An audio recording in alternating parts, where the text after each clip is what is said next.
Assalamualaikum, salam sejahtera. Bersama lagi kita pada sudut pandang hari ini. Terima kasih kerana menonton Malaysia Post. Hari ini kita dalam tajuk dah 2021 Melayu masih takut DAP. Okey, bersama saya hari ini tetamu khas Adun Ketari, YB Yang Sephora Othman. Terima kasih YB kerana sudi datang. Terima kasih Budia kerana menjemput. Apa khabar YB? Alhamdulillah baik. Okey YB, kita terus pada agenda kita YB. Okey. Tanpa membuang masa. Baik. Okey YB, boleh ceritakan pertama sekali bagaimana mulanya YB menyertai politik?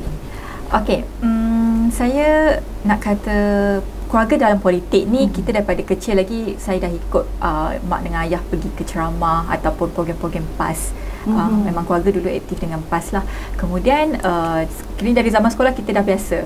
Tetapi lepas habis belajar, betul-betul masa habis belajar tu saya tengok di TV satu bersih dua.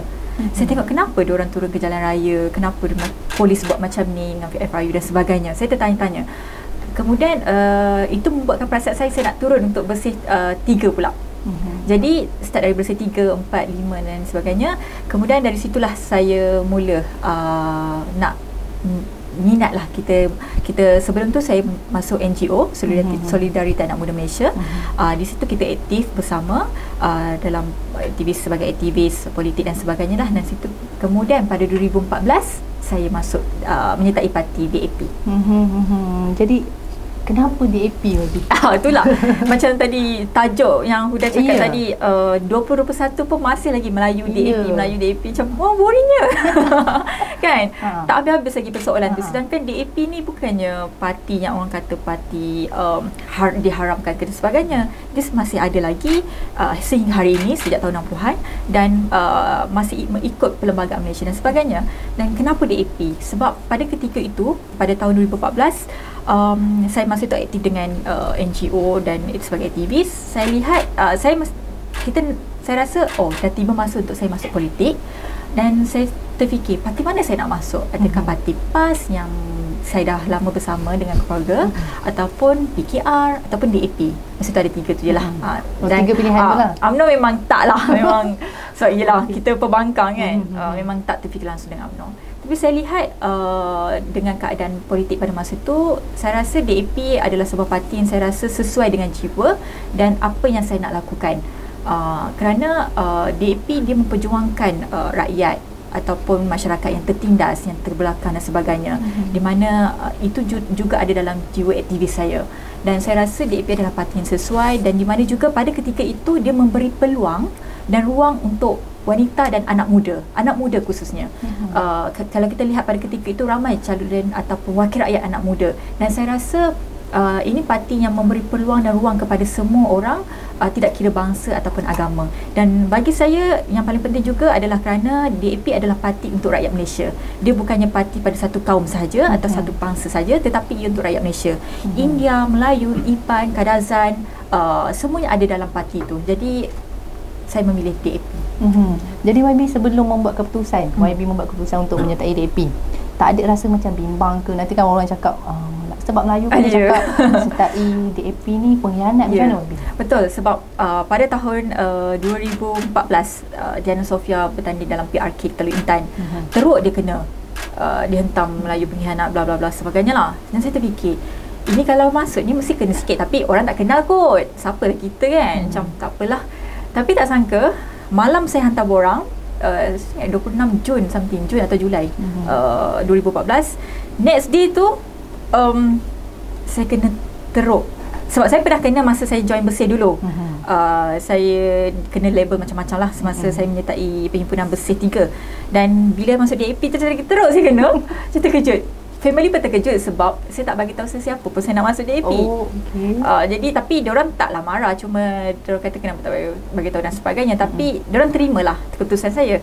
Cuma dan start daripada hari itu sehingga sekarang memang tak pernah habis pun kritikan ataupun orang kata maki cacian di level pengkhianat Melayu lah, perempuan murahan lah, pelacur lah, macam-macam. Dan saya kata aku ni masuk DAP je, bukannya tukar agama ke, bukannya kita daripada Melayu kita jadi Cina ke, tapi kita hanya masuk sebuah parti yang orang kata bukannya parti yang diharamkan pun, memang disahkan. Jadi mula-mula agak pelik masa awal-awal kena dulu dan takut juga kan. Tapi lama kelamaan benda tu dah rasa macam dah sebati dan saya rasa benda tu is nothing. Saya ambil benda tu sebagai benda-benda negatif ni saya tolak ke tepi dan saya fokus pada parti dan kerja yang saya buat sekarang. Jadi YB selepas berada, sekarang YB dah lama dah juga kat DAP. Okay, secara peribadilah YB tengok DAP ni sebagai parti resis ke macam mana? Sebab selalu disebut. Ya betul. Kalau sebelum tu pun kita was-was kan, orang selalu cakap DAP resis dan sebagainya. Tapi saya ingat lagi malam yang saya hantar borang tu, next day tu selain caci makian yang saya kena, positifnya ialah saya dapat tweet yang sangat positif daripada pimpinan parti yang sebelum ni saya tak pernah jumpa dan tak kenal pun. Mereka bagi kata-kata sokongan yang sangat baik, yang sangat positif, yang membuatkan saya rasa lebih semangat dan saya rasa saya pilih parti yang betul. Dan sehingga hari ini sokongan diberikan oleh mereka sangat berterusan dan tidak berhenti, dan mereka walaupun kita ada masalah dan sebagainya, mereka akan sentiasa bertanya khabar. Dan bagi saya tidak adalah bila kita menilai seseorang ataupun individu jika kita tak kenal dia. Jadi kalau bagi saya kita kena, bila saya masuk dalam parti DAP, saya tak rasa pun saya diketepikan resis dan sebagainya, tapi kami seperti sebuah keluarga. Jadi boleh YB share, kan kata ada tweet yang tentang sokongan tu, kira YB boleh share tweet mana yang kira YB ingat sampai sekarang yang sokongan tu? Banyak sangat masa tu. Saudara Linggo Eng Penada, saudara Linggo Bin, Hanoyo, saya simpan lagi sebenarnya tau, sebab saya rasa benda ni satu benda yang saya bangga jugalah, sebab saya ni bukan sesiapa pada masa tu, tetapi pimpinan parti memberikan sokongan kepada individu yang memilih parti mereka untuk bersama. Jadi YB sekarang ni kira baru saja menjadi wakil rakyat bagi pemilihan pertama lah. Cabaran YB, cabaran menjadi wakil rakyat apatah lagi seorang wanita. Okey, pertama kali bila saya dicalonkan dan diberi peluang oleh parti untuk menjadi wakil rakyat, dan alhamdulillah apabila saya diberi kepercayaan oleh pengundi di Ketari, di Pahang, untuk menjalankan tanggungjawab sebagai wakil rakyat, mula-mula memang penerimaan ada setengah lah, daripada agensi kerajaan ataupun orang awam ataupun masyarakat luar ataupun netizen di media sosial. Mereka memandang rendah lah perempuan muda pertama kali. Boleh ke dia buat kerja? Pandai ke dia buat? Pandai ke dia bercakap? Boleh ke dia selesaikan masalah sebagainya? Memang ada, tak dinafikan.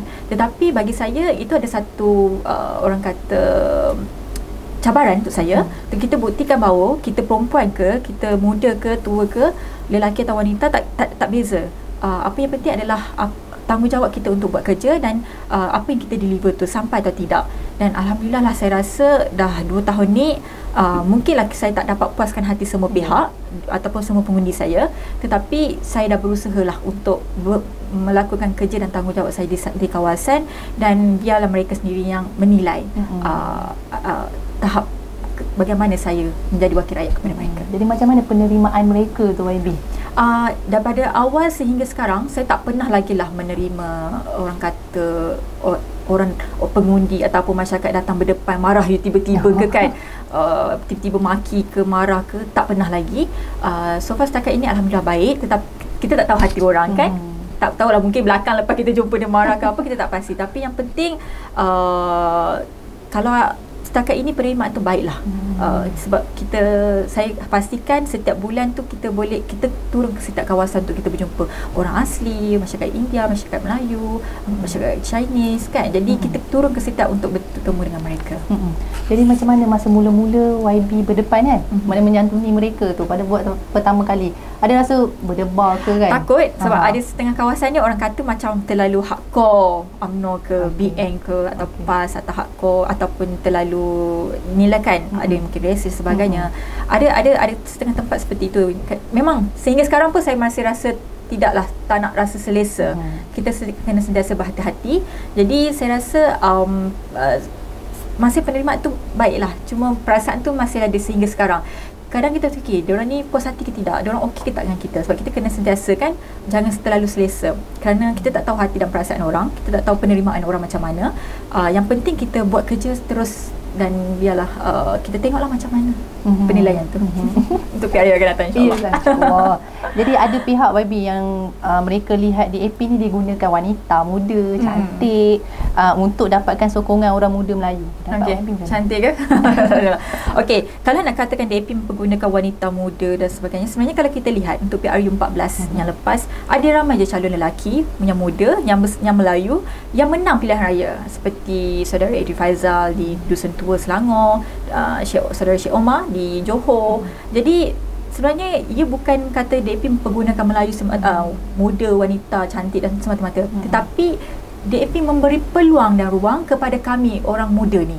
Tak kisahlah kepada lelaki atau wanita, yang penting apabila peluang dan ruang itu diberikan, kami kembali berikan semula dengan memberikan khidmat yang baik kepada masyarakat. Itu yang lebih penting.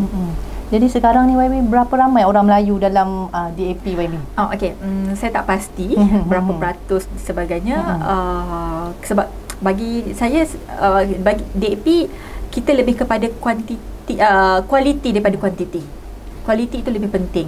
Kerana kalau kita nak ramai orang masuk parti pun, kita nak ramai, tak kisah daripada mana-mana bangsa pun, daripada Cina ke Melayu ke apa ke kaum pun, kalau ramai-ramai masuk pun, tapi kalau tak memberi khidmat yang baik dan sebagainya pun tak bagi manfaat juga kan. Jadi kita perlukan ahli parti yang nak betul-betul berkhidmat, bukan saja berkhidmat kepada pimpinan, tetapi kepada rakyat, pada grassroots. Itu lebih penting. Maknanya pergaulan ataupun maknanya dekat dalam DAP tu sendiri, ada tak perbezaan itu? YB ada nampak perbezaan ke ataupun sama je? Kita sama je. Kita tak, sebab kita ada DAP adalah parti untuk rakyat Malaysia, berbagai kaum, Sabah, Sarawak, Iban, Kadazan, semua ada. Orang asli kita ada, Melayu, India, Cina, agama, semua pelbagai agama ada. Jadi kita sama je dalam satu parti. Dan yang paling penting, bila kita bersama pimpinan, tak ada beza kita rasa takut dan sebagainya, kerana mereka anggap kita semua sama. Kita saling hormat menghormati, itu sangat penting. Okay. Sekarang ni kan YB Syed Saddiq, kita tengok dia dah tubuhkan parti muda YB. Ya, betul. Sebab dia berpendapat sekarang adalah masa orang muda untuk meneraju kepimpinan negara. Komen YB? Okey, bagi saya ini adalah kita sebagai rakyat Malaysia, kita berhak untuk bersuara, berhak untuk melakukan sesuatu yang selagi tidak melanggar perlembagaan dan sebagainya, undang-undang. Dan bagi saya, apabila saudara Syed Saddiq menubuhkan parti baru, itu adalah hak beliau, dan kita menyokong, kerana kita kalau kita portal pun, kita media pun, kita ada boleh pelbagai portal, kenapa tidak parti? Dan ini membolehkan rakyat Malaysia untuk memilih parti politik mana yang nak serve rakyat, yang nak bekerja untuk rakyat, yang nak berkhidmat untuk rakyat, dan parti politik mana yang betul-betul nak memberikan yang terbaik. Jadi setiap parti ini perlu main peranan yang penting lah, sama ada dia lebih baik atau tidak. Dan kita sentiasa dan saya, bagi saya, sokongan kita berikan kepada Syed Saddiq, kerana kalau ramai anak muda nak ke parti beliau, itu adalah hak kepada rakyat Malaysia untuk memilih parti mana. Asalkan kita parti masing-masing ini, kita bekerja, berkhidmat untuk rakyat. Itu lebih penting. Jadi boleh tak YB ulas sikit, kita sekarang dalam pandemik COVID-19, usaha-usaha kita tengok PKP kan, untuk mengekanglah penularan COVID-19 yang dilaksanakan sekarang, ada yang tak kena tak? Okey, kalau kita lihat sekarang dah PKP 2.0, tapi kita lihat sekarang keadaan PKP 2.0 ini bukan macam PKP 1 dulu, pada tahun lepas yang ketat, yang semua memang total lockdown, duduk di rumah dan sebagainya. Tapi kita lihat hari ini bisnes masih jalan seperti biasa, kilang-kilang masih beroperasi. Yang saya nampak perbezaan ni lah, kita tak boleh makan kat kedai je. So jadi saya lihat kerajaan hari ini macam tak konsisten keputusan yang mereka buat, SOP yang dibuat, hari ini bertukar, esok lain, hari ini lain. Dan ia buatkan rakyat jadi tak faham, tak jelas, dan jadi kenapa macam ni kan, dan jadi tidak adil. Orang gunting rambut, salon tak boleh buka, car wash ada yang tak boleh buka, tetapi ada kedai telefon boleh buka pula. Jadi ada benda ni tidak adil lagi bagi setengah peniaga. Dan malah kalau kita lihat hari ini ekonomi juga semakin tidak baik, ramai yang kehilangan pekerjaan dan sebagainya. Jadi rakyat dah mula mungkin pada awal dulu mereka kata okey, kita faham apa yang berlaku, tetapi pada hari ini mereka dah jadi marah kerana benda tak jelas yang telah keputusan yang dibuat oleh kerajaan. So, kalau kita lihat beberapa hari ini sebelum ini kes 5,000 hampir 6,000, tetapi bila rupa-rupanya kes 6,000 ni sebabkan kes yang dikira pada tahun lepas yang baru dia nak tambah. Jadi orang jadi kepercayaan tu hilang kalau selepas ini setiap hari dibuat okey, kes hari ni 3,000. Ini betul ke semalamnya kes ataupun tahun lepas punya? Menimbulkan keraguan. Dia menimbulkan keraguan rakyat pada hari ini. Jadi saya rasa kerajaan perlu ambil keputusan yang serius lah mengenai keadaan COVID yang berlaku pada negara kita hari ini, dan dia bukan setakat saja rakyat kena main peranan yang penting untuk mengamalkan SOP dan mengikut peraturan yang disediakan oleh kerajaan, tetapi kerajaan sendiri perlu juga mengamalkan sikap yang sama juga seperti yang mereka katakan. Jadi mungkin ada yang kita tengoklah dekat dalam Facebook, ada juga kerajaan kena lebih telus dengan sebenarnya data betul yang dikeluarkan. Itulah masalahnya, sebabnya kepercayaan tu dah hilang dah. Jadi bagaimana kerajaan nak kembalikan kepercayaan rakyat kepada kerajaan, itu mereka kena buat sesuatu lah. Sebab hari ini apa saja yang mereka buat, apa saja yang PM katakan, mereka dah tak nak dengar. Dan ini satu masalah jugalah, kerana kita hari ini dengan keadaan ekonomi tidak baik, ramai hilang pekerjaan dan sebagainya. Ia satu isu yang sangat besar yang perlu dihadapi oleh rakyat Malaysia. Okey, YB, kita masuk sikit tentang PRU 15 lah. Okey, pada pandangan YB lah, bila masa yang paling sesuai sebenarnya diadakan PRU 15 ni? Okey, kalau kita lihat politik hari ini memang kucak-kacir. Jujur saya cakap, even rakyat di luar pun boleh menilai, tetapi yang penting sekarang adalah bagaimana kita nak mengatasi masalah COVID-19 yang melanda negara kita, yang makin hari orang kata kes naik turun, tetapi naik turun pun 3,000, 4,000 dan sebagainya. Dan bagi saya, kita perlu fokus kepada COVID-19, dan pada ketika ini tidak sesuai pun PRU untuk diadakan, kerana selagi masalah COVID-19 tidak diselesaikan, vaksin tak dapat lagi dan sebagainya, selagi itu kerajaan kena fokus pada COVID-19 ini, pada masalah rakyat itu, bagaimana nak tingkatkan balik ekonomi dan sebagainya. Boleh YB kongsi maknanya aktiviti komuniti YB di Dun Ketari dalam masa pandemik ni? Pada masa pandemik ni, of course kita tak boleh nak berjumpa sangat dengan masyarakat.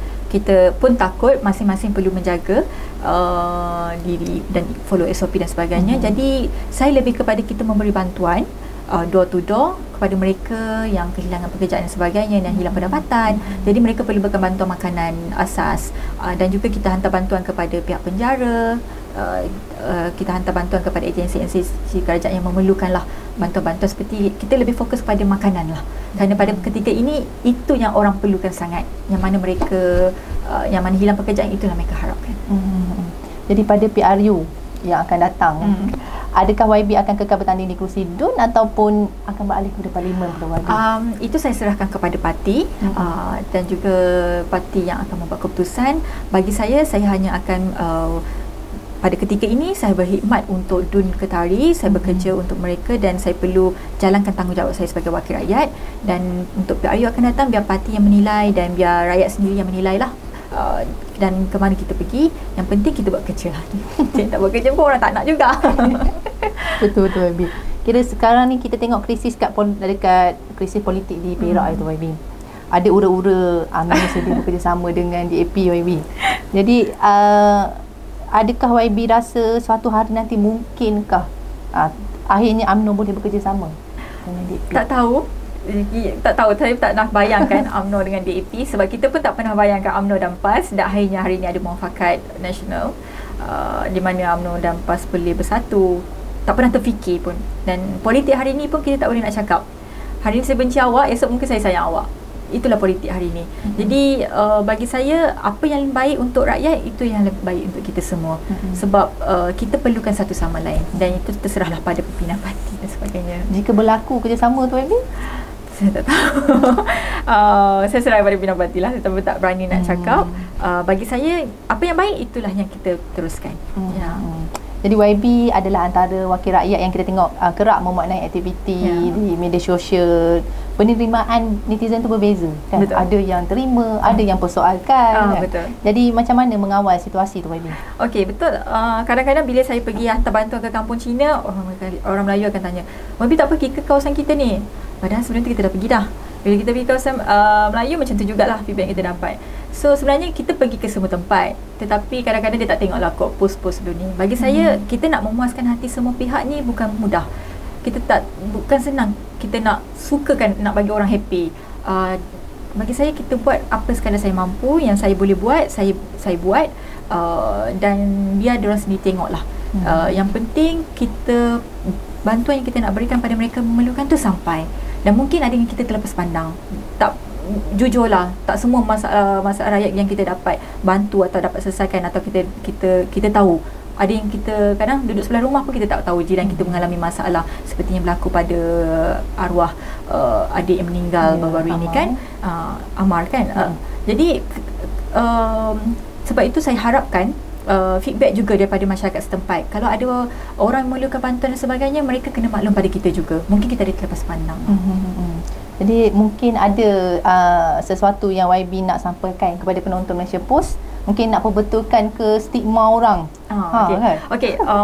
Saya rasa tak adalah saya kata kita nak menganggungkan ataupun nak mengatakan DAP ni parti yang paling baik, paling suci, paling bagus. Semua parti mempunyai masalah masing-masing. Semua parti dia ada target, dia ada apa dia nak buat, hala tuju masing-masing. Ada peranan masing-masing. Jadi bagi saya cukuplah kalau kita kata DAP parti resis lah, DAP itu inilah. Kalau saudara dan saudari nak mengenali DAP, boleh hubungi, boleh berjumpa dengan kita bawa jumpa pimpinan parti. Mereka sentiasa bersedia untuk bertemu, untuk bersoal jawab, sesi dialog. Mereka sentiasa bersedia untuk kita memahamkan. Bukanlah kita kata lepas jumpa terus kena isi borang. Tak perlu nak isi borang pun, tapi asalkan memahami apa tujuan dan peranan parti DAP. Sebab cukuplah kita dah tahun 2021 tapi masih lagi Melayu, DAP, pengkhianat. Boring dah. Orang kata dah boring. Cari poin lain lah pula. Ataupun apa saja isu, salahkan DAP. Sangat memboringkan. Kita kena create satu benda yang baru. Yang lebih penting adalah kita politik matang, dan kita kena sentiasa terbuka, dan kita kena sentiasa dan positif adalah sangat penting. Okey, terima kasih YB. Alright, terima kasih Huda. Saya suka memetik kenyataan YB, kita kena berpolitik secara matang. Pemilihan parti itu maknanya kita yang pilih, so kita kena hormat kan setiap parti itulah yang kita masuk tu. Okey, terima kasih penonton kerana bersama dengan Sudut Pandang hari ini. Terima kasih lagi kepada YB, Rara. Terima kasih kepada Malaysia Post kan sudi menjemput. Okey, bertemu kita lagi pada next Sudut Pandang. Assalamualaikum.